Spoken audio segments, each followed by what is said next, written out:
This is deeply concerning. Basically, what we're looking at is there's not good. Not only are there not going to be results, but it seems that at least the Democratic Party has contested the counts up until now, even in states where it looks like Donald Trump was clearly leading. Okay, Eliyahu, let's introduce our current panelists who have just joined us. Why don't you introduce Maayan, and we'll take it from there.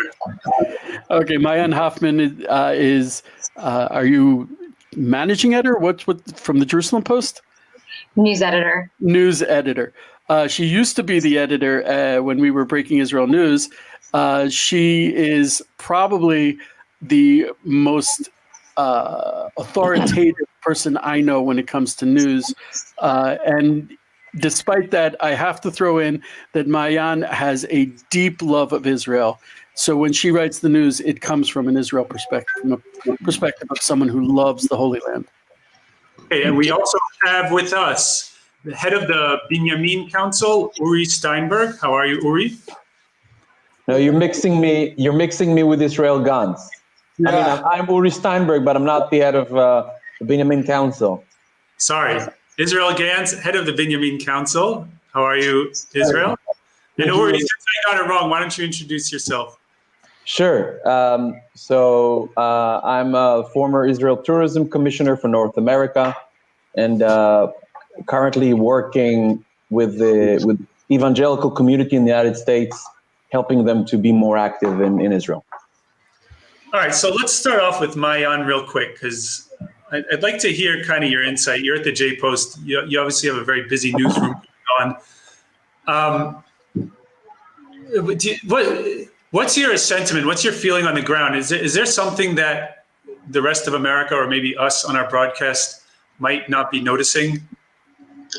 I mean, are you asking in terms of the election results, if there's something that people aren't seeing? But also, or whatever. Having to do with the election. I'm interested also because up until now, people have been listening to the polls, and clearly the polls have been wrong. People are missing the story, I think. And if you could tell us what you see as the story and how it'll play out, that would be fantastic.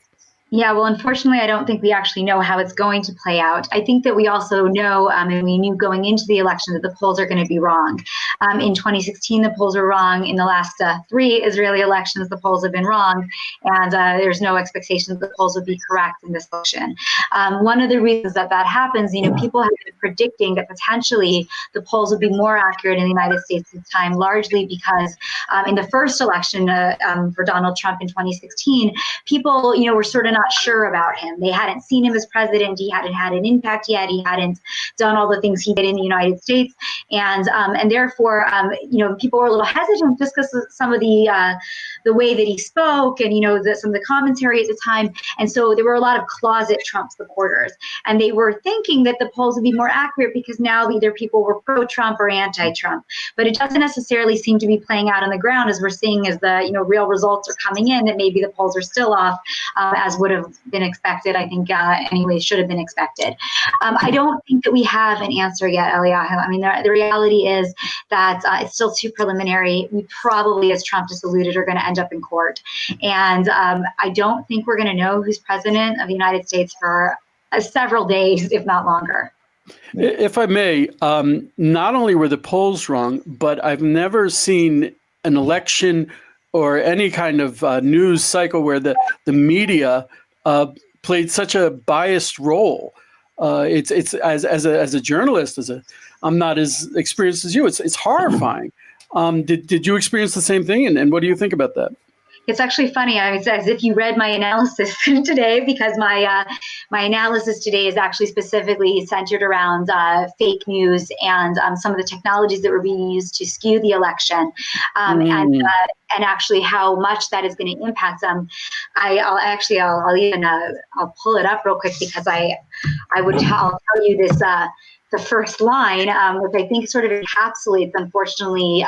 So I called it fake news hijacked 2020 presidential election. And the first line is, fake news and disinformation are the winners of this election, no matter who declares victory when all the results are in.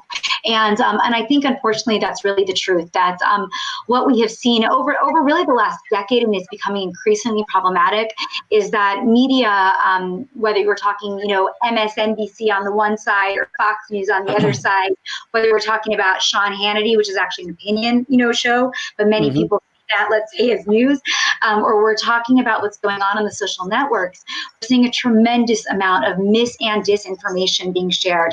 And, in 2016, when that became, when it was caught that the Russians were using avatars and bots in order to skew the election and cause chaos in the election, social networks this time, too late, came in and said, we're going to try to get a handle on this. But you see, even today, Trump tweeted, and already this morning, Twitter labeled Trump's tweets. Now, I mean, that in the last hour that happened, right? And how are they making the decisions about which tweets they're going to label as potentially misinformation and which they aren't? What stories are conspiracies and which are not? Is QAnon okay? We can all agree on, but there's many things that are going on behind the scenes out. When Twitter censored the New York Post and shut down their account, I was astounded, stunned, and horrified, and really scared, to be honest. Okay, I'd like to get Israel in on the conversation. Israel, you're in the Binyamin region. You obviously have your territory to worry about. Why is it important for the people of Binyamin, which is part of Judea, for those of you who don't know, it's kind of the northern section of Judea, north of Jerusalem. Why is it important for Binyamin that Trump wins the election? Okay, so I believe that this election is very, very important, not only for the United States residents, but here in Judah and Samaria, there is a huge influence for this election. We all know that Trump was involved in a very important moving the embassy to Jerusalem after decades in Tel Aviv, declaring the legality of the communities in Judah and Samaria, and recognizing the Golan Heights. And we are here in the Holy Land, and we believe in a God movement, and we believe that we should stay here, and we should flower here, and we need the help of and the support of the United States president. And if we want to apply sovereignty about all Judah and Samaria and to expand the communities, we need the support. And as we know, Trump believes, like us, in a God movement rights in this area, in the Holy Land. And of course, we want him to take the election. And first of all, we should thank him. We should thank him about what he did for us. And after that, we pray, and we prayed that he will take the election. And we believe that after the election, after he will take the election, he will help us here in Judah and Samaria to deep our roots in the ground here. Okay, interesting. Let's move it right along to Uri Steinberg. Uri, obviously Pence is evangelical. Trump has forged ties with the evangelical community. How important do you think it is? How important do you think the evangelical vote is in this election? Is it decisive, or is it good but not? It won't necessarily make or break the election. Yeah, thanks. Well, obviously, it seems by the sheer number of votes, the people really stood up and went and voted, whether from the right or from the left, from the center. There's no doubt about that. I presume that we're going to see a decreasing percentage of even Christians who are voting for Trump, and one has to be on alert, and one has to be aware of the trends within the evangelical community that are not skewing towards a pro-Israel agenda. When you're 25, 30, 35 millennial Christian, Israel is lower on your list, and that's a fact. Now, the question is, what do we do about that? Is a different question. The result of it is that an average baby boomer evangelical would be a much more pro-Trumper than his son. And you're talking about a community that is becoming much more diverse, more ethnic, and this thing will play a role in the years to come. You're not talking about a country that is becoming more right-leaning country. You're talking about a country that is becoming younger and more ethnic and more diverse, thus potentially becoming more progressive and liberal. And as people who are worried about the support of evangelical Christians in this country, I think we have to be aware of that this is not something that is in Israel's pocket, so to say, for the remainder of our lives. It's not something genetic. This is something that we have to work hard on and pray hard on if we want the next generation of evangelical Christians to believe in the same values that their parents believed in, which one of them obviously is Israel. I would add something to what Maayan mentioned earlier, which I do believe that we are far away from understanding where this thing is going. And I think we also have to take under consideration the pros and cons of a democratic administration. And I want to remind everyone two things. First of all, there's no doubt about Vice President Biden's and Senator Harris' bond to the state of Israel. What we all have to be very worried about, what we all have to be very worried about is the future of the Democratic Party. Because 4 years from now, or 8 years from now, if you're going to have Biden and Harris, they're going to make sure that this sheep, the Democratic sheep, stays in the center or center-leaning left. If this is not the case, 4 years from now, 8 years from now, we're going to have to face an AOC, an anti-Israel, an Israel-hating Democratic Party. So there are some interesting and important pros in making sure that we have people who are going to stabilize this pro-Israel, democratic, center-leaning agenda. Again, we do not know where this thing is going right now, but I think it's important to highlight this point. I think that's a hugely important message that you just gave over. It's almost as if as Israel, we've gotten a free ride for several years on this wave of evangelical support that's unquestioning, that's enthusiastic. And what you're saying is, according to the demographics within the evangelical community, we have to start working it if we want to deserve it, if we want to keep it. Oh, for sure. We're talking about, there was this movie about evangelical Christians last week, which was absurd as far as I'm concerned, because it highlighted a certain portion of the evangelical community, a Christian Zionist portion, that is decreasing in size and influence. And yet we believe, for odd reason, that evangelical Christians equals Pastor John Hagee. No, that's not the case. And if we are not going to start sweating and working hard to make sure that their kids prioritize Israel and get them to come here and get them to experience Israel and make sure that Israel is continuing to be relevant for them, then 15, 20 years from now, we're going to ask ourselves, where are they all? Why are they all not supporting us anymore? That seems to be actually, I'm sorry, that seems to be actually what happened between Israel and the Democratic Party and American Jews, where we took them for granted and we lost them. Correct. But that's not, I actually want to say something on that, or it's not 100% accurate, because while the polls are showing, and the surveys show that younger evangelical Christians are much less pro-Israel than their parents, and that is definitely true according to the surveys, you also find that, as Eliyahu just mentioned, the Jewish community. But then when you look at trends over, Gallup polls or Pew Research reports, and you look at those younger Jews, for example, who were not pro-Israel when they were in their 20s, you find that they are in their 40s and 50s, and that we generally see that people actually don't fall so far far from the pole. And that even though we are always very concerned about the younger generation who is more progressive, who is on the college campuses and learning, whatever they're learning over there, and maybe disconnecting from Israel, it generally comes from the household. And so a lot of times, and again, we just actually very recently looked at this with regards to the Jewish community, where there is such a fear that we will have young Jews disconnect from the state of Israel. But we see, again, these surveys are taken over decades, and we see that those young Jews who were originally, we thought, oh my God, they're never going to connect to the state, are actually very pro-Israel today. So that's not necessarily the case.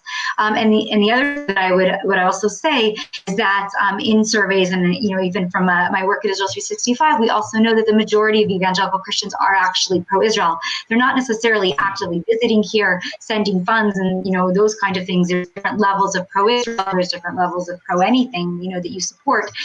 You can believe in something and not necessarily take tangible steps towards it. At the same time, the majority, when they're polled in America by Pew Research, close to 80% of evangelical Christians say that they are pro the state of Israel. Yeah. That's interesting. Maayan, I want to kind of ask you, during the election, at least at Israel 365, there was a lot of fear of, do we report this, or is Twitter going to censor us? Oh no, we were kind of walking this tightrope of, well, this is a story and we want to break the story, but we also don't want to get censored by social media. Did you experience any of that at all at JPost? I know JPost is, probably a little more mainstream than Israel 365, but I was wondering if you, as a major media outlet, had to face those types of challenges leading up to the elections. With regards to the U.S. election, we didn't really see any of that. None of our posts were censored or any of our articles or anything to that effect. Of course, we tend to be, I would say, try to be very accurate in what we're reporting and very straight in what. Right, but even articles that are accurate, like what came out of the New York Post about Hunter Biden, completely accurate, and gets banned by Twitter. So I remember a few of your articles that did get mislabeled as talking specifically about the election, like the lead up to the election, to today's election. Right. So I was saying leading up to the election. No, and look, with the New York Post article, it was actually unverified. Now, whether or not that makes it true or not true, that's hard to answer, because again, it's unverified.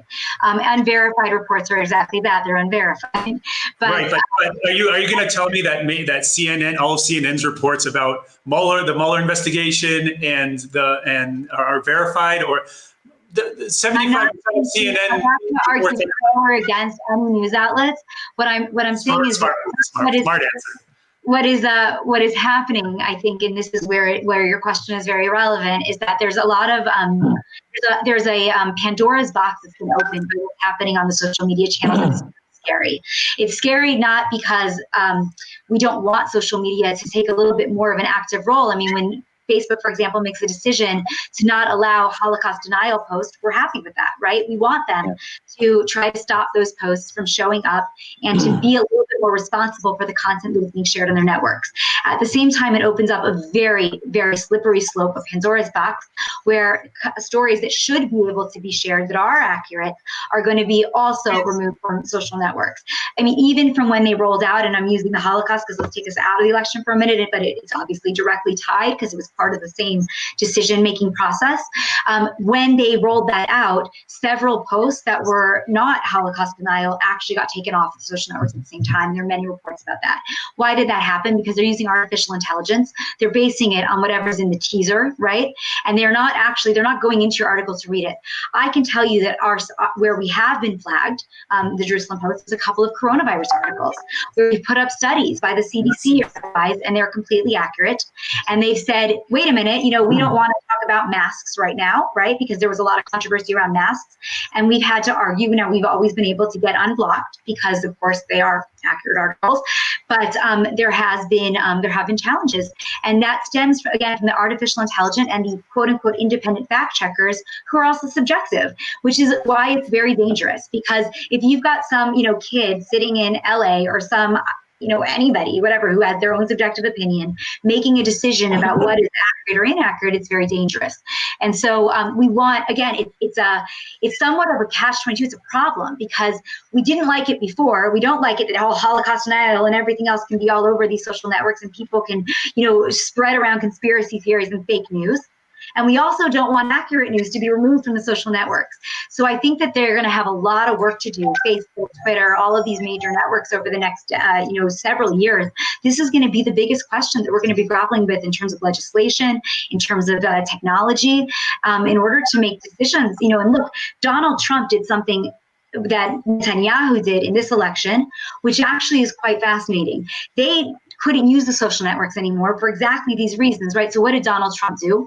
Donald Trump has an app that he uses that brings in user information. He's able to reach out. He created his own internal social network with hundreds of thousands of people or more, right? And communicated directly to them so that he could get around the social networks so they wouldn't block his posts. So, is this the next step? And we're still catching up about what's going to happen on the social networks, and the candidates are already somewhere else in their own world. So I think it's a real challenge. I'm sure we'll have another Israeli election coming up in the not too distant future, and we're going to face all of these same questions here as well. Yeah. Okay, I want to kind of get Israel back in the conversation for a second. Israel, what would you say is the biggest problem? What do you say is the biggest problem with the potential Biden win as opposed to a Trump win? I mean, I know you've been Yamin under Obama and under Trump. Can you kind of talk about the difference between the two presidencies as someone who leads an entire region in Judea and Samaria? So we know Trump, and we know Biden from the past. His last jobs here, and we know and we believe that here it will be okay because, as I said before, it's a God movement. But here in Israel, we know a good times and we know a difficult times. Let's talk about Iran. Iran can endanger all the area in Israel. And the United States, it's a very important player in this play. What would be about Iran? It can endanger Israel. About the Israel defense, and not only about Judea and Samaria, but more than about Judea and Samaria, the Palestine. I stay here in Psagot, and the army works every day in Ramallah and to find terrorists. Would they have the freedom to do all what they think it's good for our nation, for our people? We still don't know.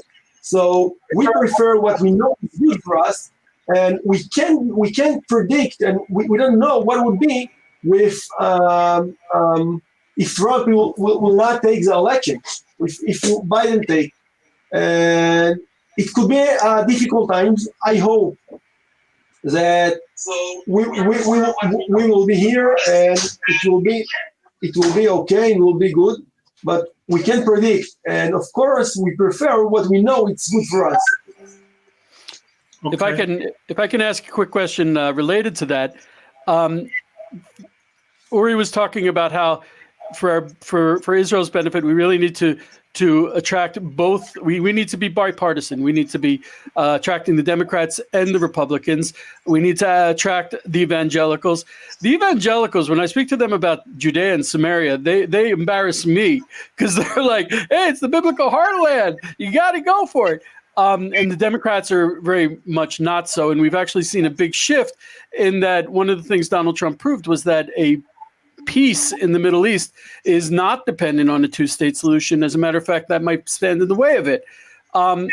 So my question is also, the Israeli government is in flux right now, and that's a huge issue internally.